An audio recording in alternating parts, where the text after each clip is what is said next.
वजाहत दूसरी साइड से कि फॉर्म 45 आपके पास मौजूद है सबके सब, फॉर्म 47 तक जाते जाते मामला इंटायरली चेंज कैसे होगा? देखिए एक बात आपको बता दूं, पहली बात तो ये है कि उस 45 फॉर्म के ऊपर हमारे जो मुखालिफ ग्रुप के कैंडिडेट्स के सिग्नेचर, उनके भी पोलिंग एजेंट्स के सिग्नेचर मौजूद हैं। यानी किसी ने एतराज़ नहीं किया, मुखालिफ ग्रुप ने उसको एक्सेप्ट करके जाकर सो गया। सिर्फ मुखालिफ एक तो नहीं था, मैं इस पे क्रेडिट देता हूँ मुस्तफ़ा नवाज़ खोखर को, उसने हमें अप्रिशिएट भी किया, मुबारकबाद भी दी और अपना ट्वीट भी किया, मतलब वर्बली भी और लिख के भी दिया, और उसके पास भी वो फॉर्म मौजूद है। सिर्फ मैं नहीं, मसलन मेरे केस में भी और इनके केस में भी मुस्तफ़ा नवाज़ खोखर 3rd पोजीशन पे आया, और उसने, और हमारा कंपटीटर था प्रॉपरली, उसने एक्सेप्ट किया और उसी रिज़ल्ट को। फिर यहाँ पीपल्स पार्टी थी, फिर यहाँ जमात इस्लामी थी, यहाँ तहरीक लब्बैक थी, और उनके पास पूरे वो form in the shape of same वो मौजूद हैं। आज़ाद भी थे, बहुत सारे लोग थे। लेकिन बात यह है कि आप जब ये बेईमानी करने लगते हैं तो आपके दिमाग बंद हो जाते हैं। जब ये बेईमानी और डिसऑनेस्टी करने लगते हैं, जब डाकू है वो डाका ज़नी करेगा तो कोई रीज़निंग तो थोड़ी पूछेगा कि यार मैं डाका कर रहा हूँ, मेरे में गैरत है, कोई लोग ना देख लें, बेईमानी ना हो जाए, लोग इसको बुरा ना समझें। अगर आपने ये चीज़ डाका ज़नी करते हुए सोच विचार कर लिया तो आप डाके से बाज आ जाएंगे। लेकिन जो लोग हमारे मुल्क को चला रहे हैं, जिन्होंने ये डाका डलवाया है, तो उन लोगों के हाँ मेरा ख्याल है सोच समझ और अक्ल का इस्तेमाल नहीं होता, और अक्ल को उन्होंने साइड पे रख के उन्होंने सिर्फ कमांड करनी होती है, हुक्म देना होता है और उस हुक्म पे अमल दरामद करना होता है।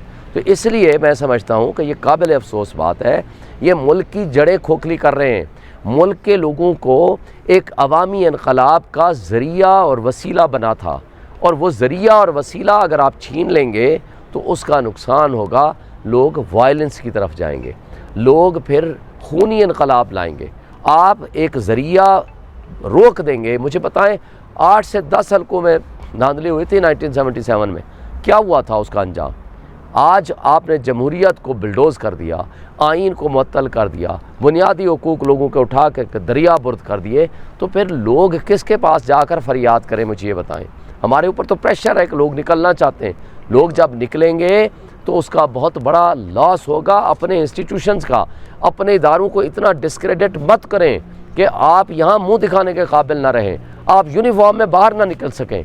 ये काबिल अफसोस बात है, ना ये मुल्क के लिए बेहतर है, ना ये इंस्टीट्यूशंस के लिए बेहतर है, ना ही हमारे 25 करोड़ आवाम के लिए बेहतर है। अच्छा, आज भी मैं इनको कहता हूँ, माफ़ी मांग लो, हक पे आ जाओ, राह रास्त पे आ जाओ, सच को एक्सेप्ट कर लो, जाकर जियाला जेल माफ़ी मांगो, एक शख्स की दुश्मनी में मुल्क को आगे ना ले जाओ। इमरान खान इतना बड़ा आदमी है, तुम्हें माफ़ भी कर देगा, और इस मुल्क की बेहतरी भी इसी में है कि जाओ, हम वैसे भी फतह मक्का के फॉलोअर हैं, उसकी सुन्नत पे अमल करते हुए आपको माफ़ कर देंगे, मगर गलती मानो, सच का साथ दो, मुल्क को आगे चलने दो। ये 25 करोड़ अवाम का मुल्क है। माजी में जो गंदे बदनुमा दाग आज तारीख़ में के बदतरीन रूप में लिखे हुए हैं, ये इस वक्त तमाम वो जो ऊपर के बैठने वाले लोग हैं उनका नाम भी लिखा जा चुका है तारीख़ में। इसलिए अपने नाम को दुरुस्त करो, इस वक्त सूरत हाल को बेहतर करो, आज भी वक्त है आपके संभलने का। देखिए पहली बात तो यह है कि हम लीगल प्रोसीजर अडॉप्ट करने के लिए आए हुए हैं, हम समझते हैं कि ये लीगल तरीक़ा कार के मुताबिक ये चेंज हो जाए। आज लोग इतने चार्ज हो चुके हैं, इतनी नफ़रत फैल चुकी है, ये अवामी रेफरेंडम था, अब सारी कौम पब्लिक इमरान खान के साथ खड़ी है, ये वक्त ने साबित कर दिया। जितनी इन्होंने हरकतें की, सारी हरकतें उनके गले पड़ी, लेकिन अब सिर्फ एक चीज़ बाकी है कि हम लीगल प्रोसीजर में जा रहे हैं। यही तो वजह है कि ये पागल हो गए।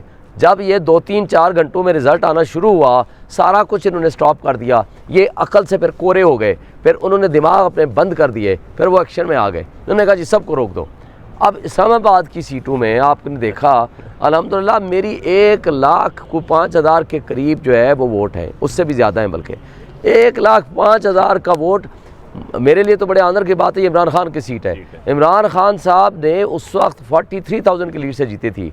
आज जो उनके ऊपर जुल्म हो रहा है, हम इमरान खान के फॉलोअर हैं, इमरान खान के नाम पे लोगों ने अब 54-55,000 की लीड से हमें इलेक्शन जिता दिया। वो क्या फ़र्क है? वो फ़र्क है कि आज जो इन्होंने मज़ालिम ढाए हैं, जो ज़्यादतियाँ की हैं, जो कुछ ये कर रहे हैं, लोगों ने रेफरेंडम कर दिया।